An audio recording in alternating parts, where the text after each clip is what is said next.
Alright guys, so this is Warren Williams from WarrenWilliamsCoaching.com. Alright, I'm just going to do a talk on what I call PTs basically banking on, as in literally banking on clients' ignorance, not knowing what's right and what's wrong when it comes to actually purchasing a PT session or a personal training session.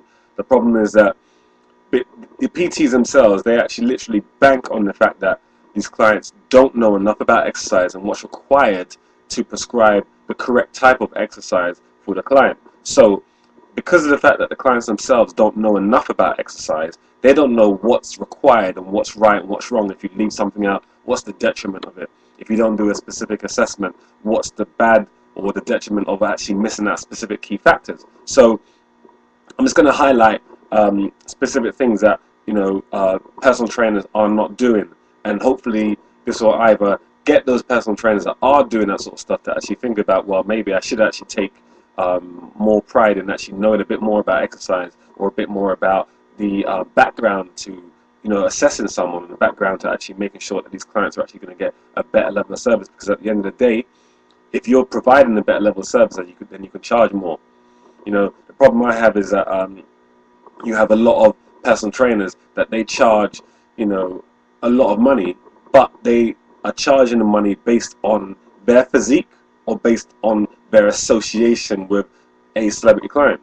Stats show that 99% of celebrity clients, or sorry, celebrity trainers, don't actually have, high levels of qualifications. So that in itself means that they're getting these clients because of their association with somebody else who may be a celebrity, or their association with a specific company, or the way they look. And that doesn't have anything to do with the quality of the programming they're getting.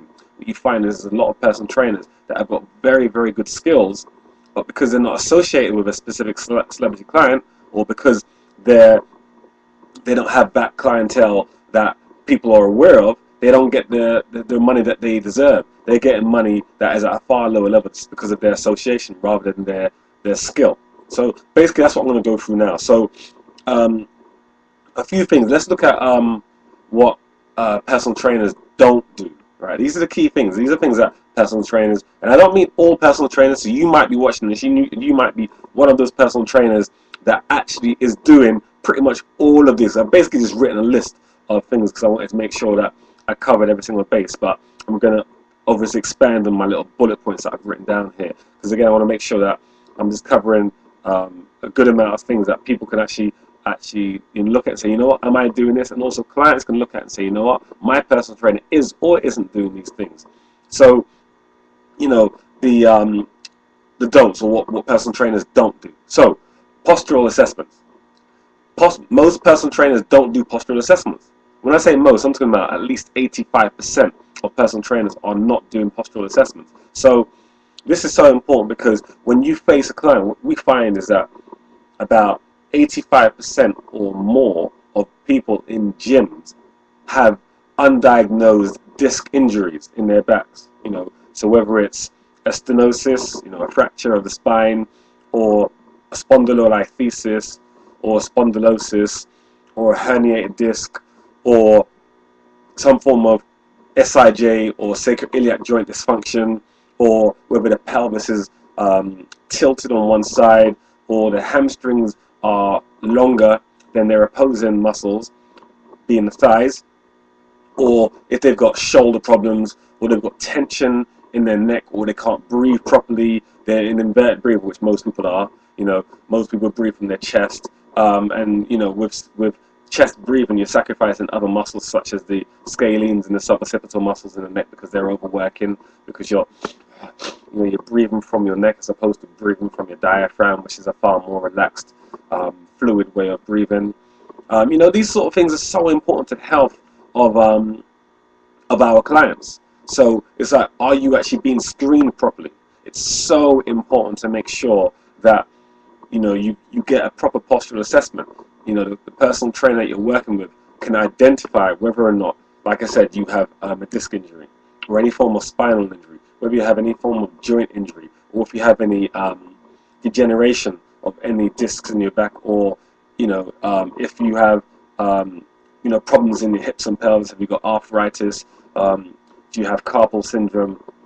Can they identify these sort of things? And then once they've identified these sort of things, tie that into the program. So you're going to have, stability in the back, or you're going to have stronger hamstring as opposed to just being too long, because, like we always say, you should strengthen the long, weak muscles and stretch the short, tight muscles. So if your personal trainer is just training you for the sake of training you, and you have muscles that are already strong and tight, and all they're doing is they're making these muscles stronger but tighter, then what's going to happen in later life? Those muscles are going to get tighter and tighter and tighter, because what happens? Do you get more flexible as you get older? No, you get tighter when you get older. So it's really important to make sure that your posture is assessed. Most people train for aesthetics rather than function. So if their focus is on looking good. So if the focus is on looking good, if you're a guy, then you're going to be training your chest, you're going to be training your abdominals. And those muscles, if they're overdeveloped without adequate support from the back muscles, then what's going to happen is the person's going to be, hunched, they're going to be closed down. So the chest muscles are going to get more developed, but when they're more developed, they get shorter. The chest muscles just tighten and pull everything in. Then the rib cage gets closed down.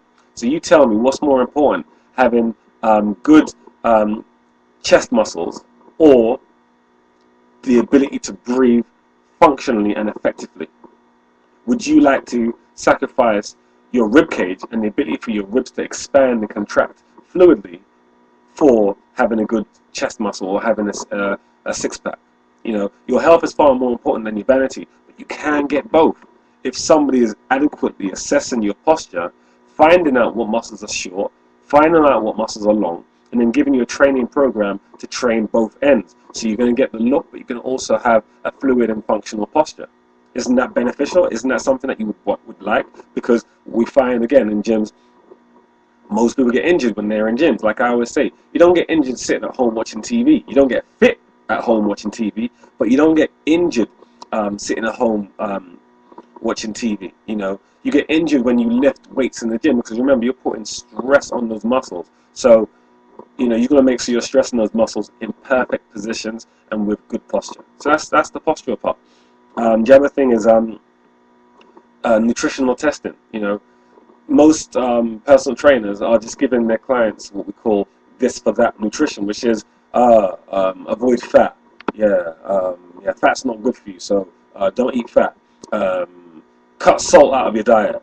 Don't eat chocolates and sweets, and try and avoid microwaves. And that's almost the limit of some of their nutritional advice.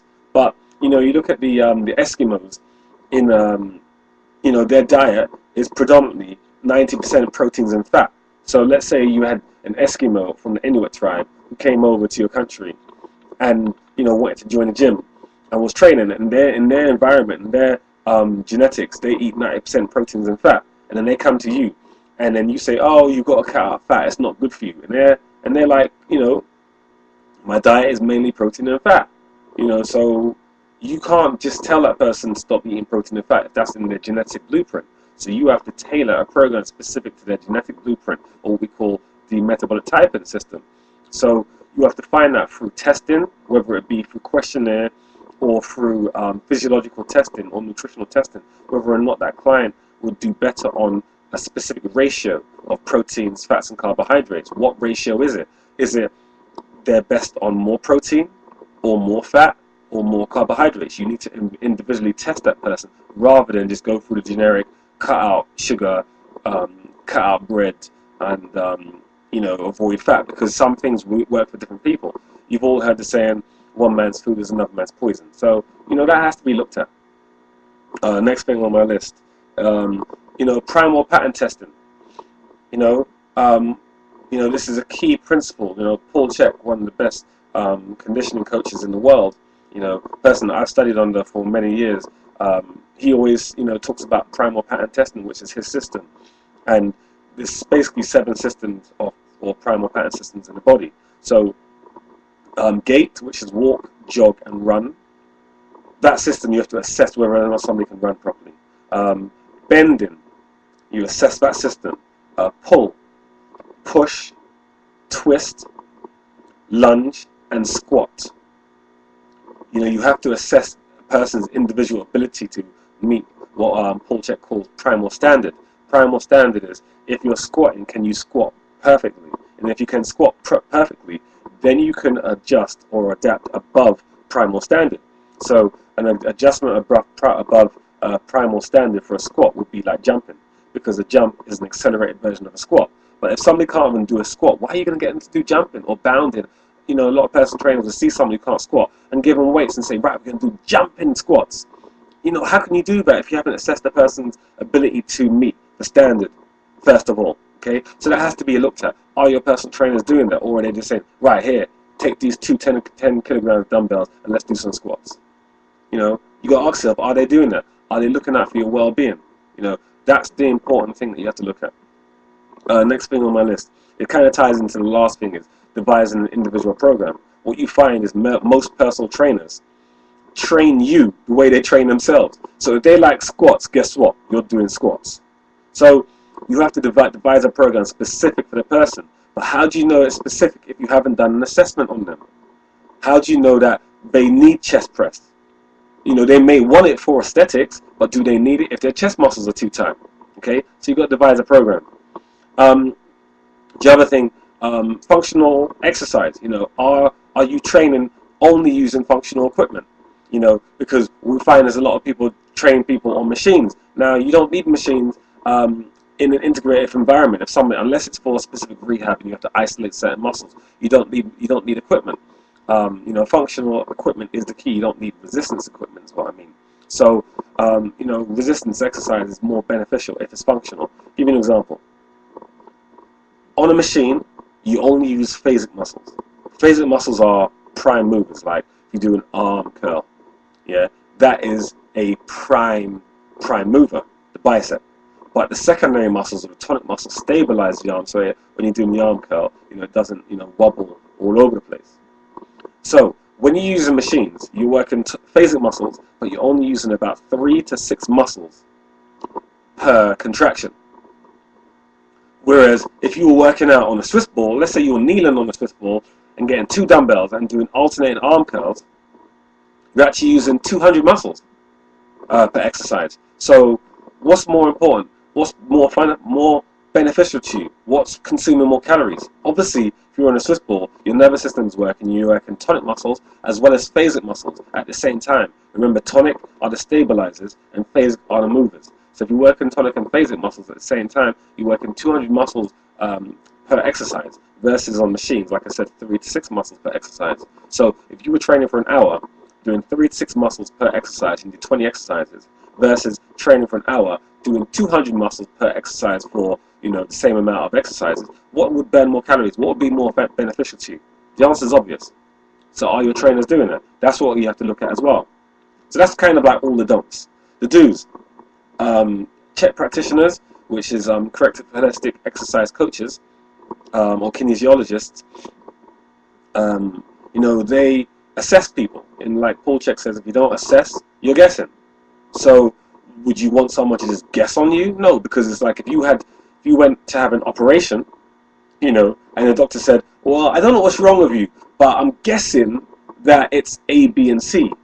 But yeah, we'll get you on the operating table. We'll just put you to sleep and we'll just figure it out as we go along. Would you go in for the operation? You'd be like, hell no, I'm not going in there.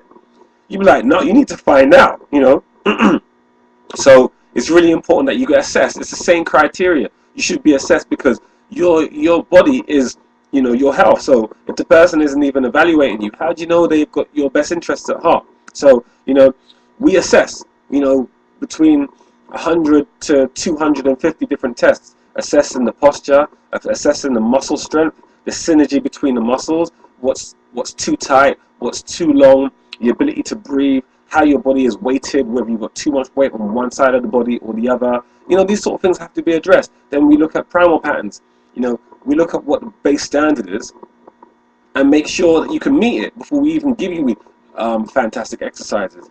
Because it may look good, but is it good for you? And that's the important thing. Okay, so, assessing. We spoke about the food. We do metabolic typing testing. So having a look at one